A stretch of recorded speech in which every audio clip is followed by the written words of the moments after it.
Gandang araw mga kabeshi, ito naman lang yung beshi kulot. For today's video mga guys, magluluto nga pala ng simple recipe with itlog na may malunggay. Nanguha na nga pala ako ng malunggay, then konti na lang ginawa ko. Pinupog nga pala ako ng langgam dyan dahil sa katangahan ko. Bumalik na nga pala ako sa aming kusina, then hinanda ko na ang itlog and malunggay.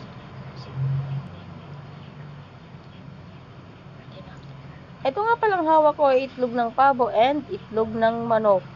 Pwede nga pala kayong gumamit ng kahit anong itlog, basta wag lang itlog ng asawa nyo.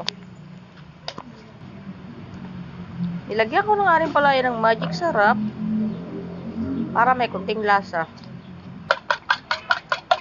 Nalo-halo ko lang. Mga video, magluluto nga po pala tayo ng simple po tayong malunggay dito, nakakuha na po ako kanina. Nanihimay na lang po. Nilagyan ko rin na fry. Konti lang po para medyo maano lang siya. Siyempre, ilalagay ko na po itong malunggay dito. Ayan lang po. Gaganyan lang po natin siya. Okay na nga po yung ganito kadami. Wala dahil para kumapit yung itlog sa malunggay. Po siya. Okay na nga po pala yan. Then, hinanda ko na yung aking paglulutuan. Nag-ihip-ihip na nga pala ako dyan ng apoy. Then, kinuha ko na ang aking magic kawali. Wala nga pala akong pera pambiling bagong kawali, kaya sinauna pa po yung kawali ko na yan. Nilagyan ko na rin ng mantika.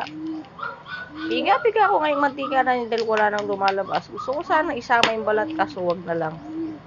Tinapon ko na nga lang pala. Sa panahon ngayon, mahalaga ang bawat sentimo.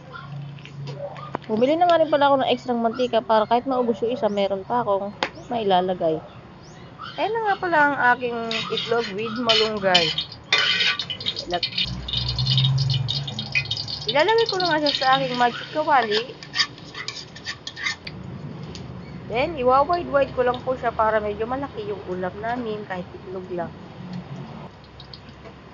Ihip-ihipan ko nga yan para lumakas yung aking gasot aking apoy sa gatong.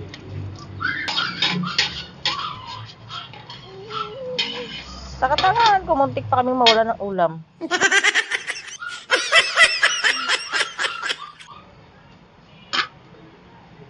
Ayan nga pala ang kinalabasan ng aking luto.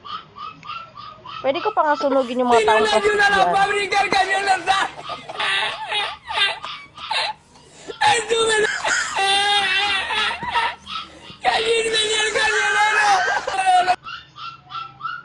Maraming salamat nga pala, sana nagustuhan yung aking munting video.